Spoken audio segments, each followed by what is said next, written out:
o que me traz à tribuna é aqui registrar o desempenho positivo e elogiável do governo do presidente Lula na economia e também nos indicadores sociais. Eu tenho aqui, senhor presidente, que registrar hoje que no primeiro trimestre deste ano, a nossa economia, o PIB, cresceu 0,8%. E uma notícia ainda muito mais positiva, de que o Brasil passa a ser, em 2024, a oitava economia do mundo. Oitava economia do mundo. Deputada Gleice, o governo anterior do inominável, ele conseguiu levar a economia brasileira para a 14ª posição. No governo Dilma, chegou a ser a 7ª economia do mundo. E o Bolsonaro levou para a 13ª. Ele dobrou para baixo, né? A 13ª economia. E o Lula trouxe agora de volta para a 8ª posição. Passou a Itália. Passou a Itália. Então hoje nós somos a 8ª economia do mundo. Vejam o trabalho do nosso ministro Fernando Haddad, com a orientação do nosso presidente Lula. A economia volta a crescer e, o que é mais importante, os resultados deste crescimento são de melhoria das condições de vida da população. Eu me lembro muito bem do ex-ministro da Fazenda, na época da ditadura militar, até porque eu não sou tão novo assim, eu lembro bem disso, Delfim Neto. Ele falava que a economia precisava crescer, o bolo precisava crescer para depois repartir. E essa tese do economista Delfim Neto, ela foi derrotada pela política econômica que o governo Lula está implementando, que é a de fazer crescer a economia, porém já dividindo o bolo, ou seja, fazendo distribuição de renda. Isso é muito importante. Também ontem foram anunciados indicadores de que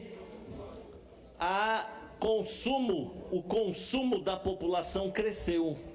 Quer dizer, a população está consumindo mais, está comprando. E também o setor de serviços no Brasil cresceu consideravelmente nesse primeiro trimestre de 2024. Eu acho que nós temos que comemorar esses indicadores. Comemorar por quê? Porque o Brasil saiu da estagnação e, novamente, nós estamos tendo a perspectiva de ter um crescimento econômico sustentável e com distribuição de renda. O governo do presidente Lula, no ano passado, ele readotou aquela política de recuperação do salário mínimo, do poder de compra das pessoas. Portanto, agora, o salário mínimo ele é reajustado sempre com um ganho real, né, para as pessoas, e isso significa a maior política de distribuição de renda, né? Além dos programas sociais que nós temos no Brasil, que voltaram, né, com a eleição do presidente Lula. Nós temos novamente Bolsa Família, que está fazendo recadastramento, está deixando este benefício apenas para as pessoas que realmente necessitam deste auxílio.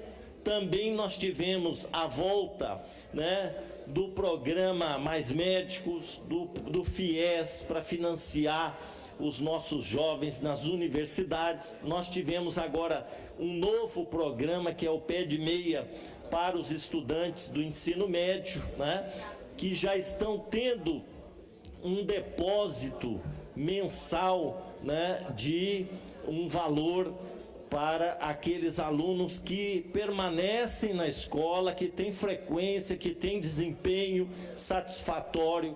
Então, uma forma de estimular a permanência e o sucesso desses jovens de baixa renda nas escolas de ensino médio.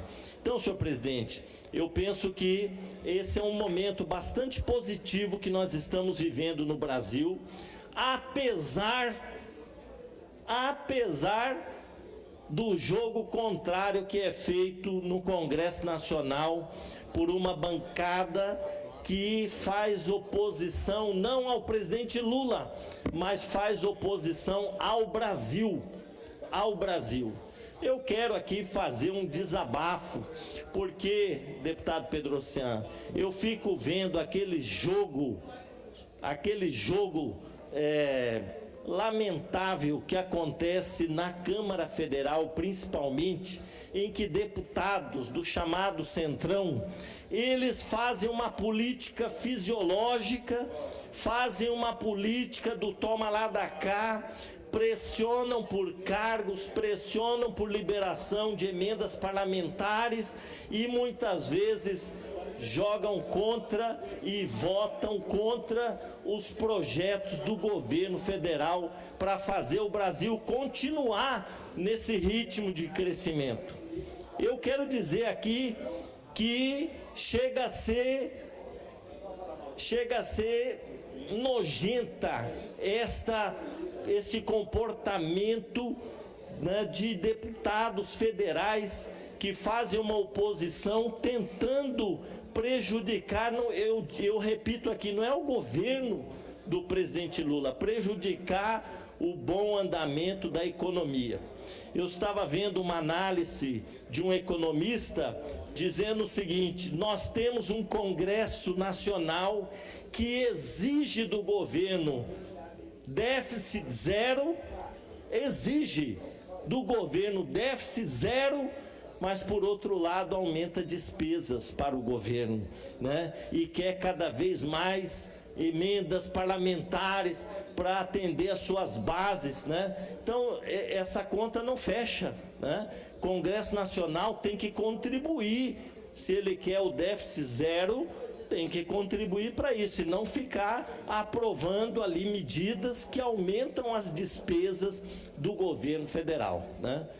Por exemplo, na disputa sobre a desoneração da folha, né? Desoneração da folha. Muitas medidas foram feitas durante a pandemia, porque naquela época era preciso salvar as empresas, era preciso, né, reduzir a carga tributária, desonerar a folha, tudo isso foi feito na época da pandemia.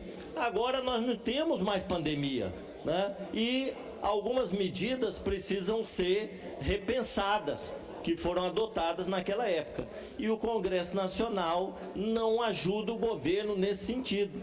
Então, dessa forma, nós não vamos conseguir equilibrar as contas como o próprio Congresso exige, né, do governo federal. Eu penso que nós precisamos aí ter a contribuição de todos, Por exemplo, estava vendo aí um tempo atrás o presidente do Senado querendo aprovar a volta do quinquênio para os magistrados, né? Então, assim, quem que vai pagar essa conta? E outra, será que é uma medida assim necessária?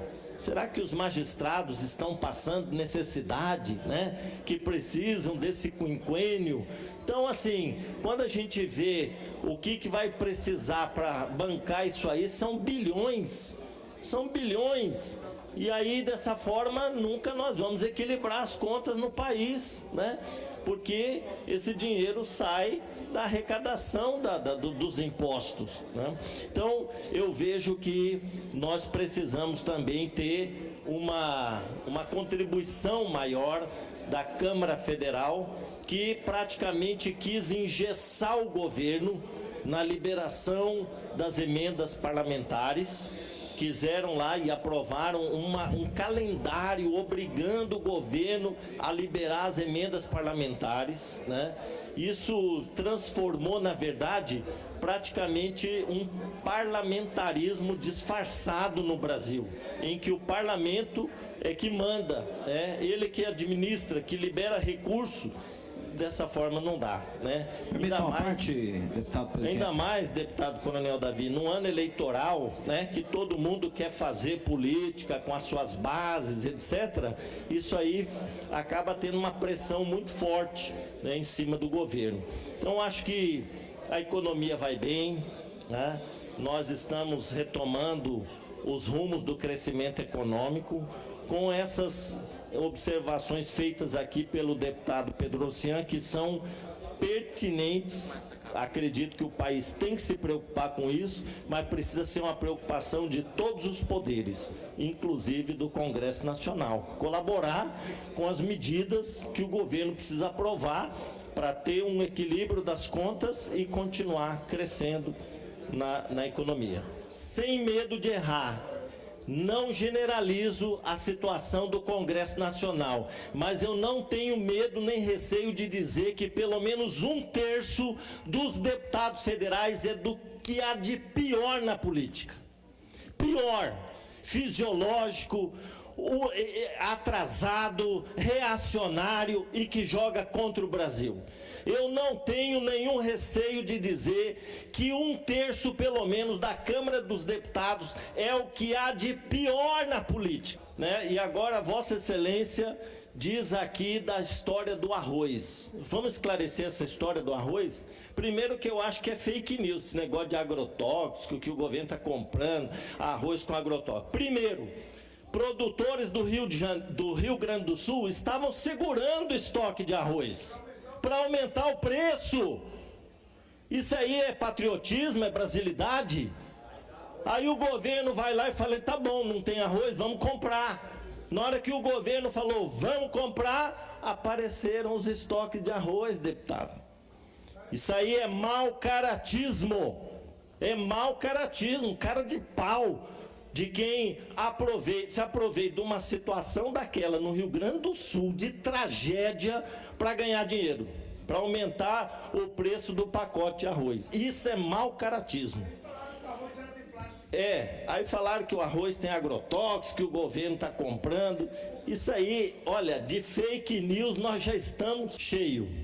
Quero, para concluir, senhor presidente, dizer que, de fato, nós estamos vivendo um momento de crescimento da economia, de esperança por dias melhores para todo o povo brasileiro. E essa mentiraiada nós vamos combater com verdade, né? O governo está agindo certinho. Quem quer ganhar com estoque de arroz lá, escondendo arroz, vai quebrar a cara. Ou vai vender esse arroz, ou vai vir arroz mais barato aqui para o Brasil. E também queria dizer, senhor presidente, deputado Coronel Davi falou que nós criticamos muito o agronegócio. Não, o agronegócio nunca teve as condições mais favoráveis para produzir, para ganhar dinheiro no Brasil, apesar de ser contra o governo Lula e o PT. Eu quero aqui lembrar, o deputado Zeca do PT aqui fez uma fala que eu queria cumprimentar Vossa Excelência, dar um abraço no dia que o senhor falou aqui, quando nós aqui votamos... Já venceu o tempo aí do deputado PT. O senhor fica nervoso, o senhor tomou meu tempo, o senhor tomou. Mas assim, quando nós aprovamos aqui um auxílio para os delegados, o deputado fez uma declaração de voto dizendo, apesar deles serem contra o PT, muitos. E é assim que nós falamos do agronegócio. Embora o agronegócio seja contra o PT e o Lula fez campanha e financiou gente na porta dos quartéis, financiou gente para ir lá em Brasília quebrar tudo, o agronegócio está deitando e rolando, ganhando dinheiro no Brasil, graças à política do governo do presidente Lula. Brasil no rumo certo.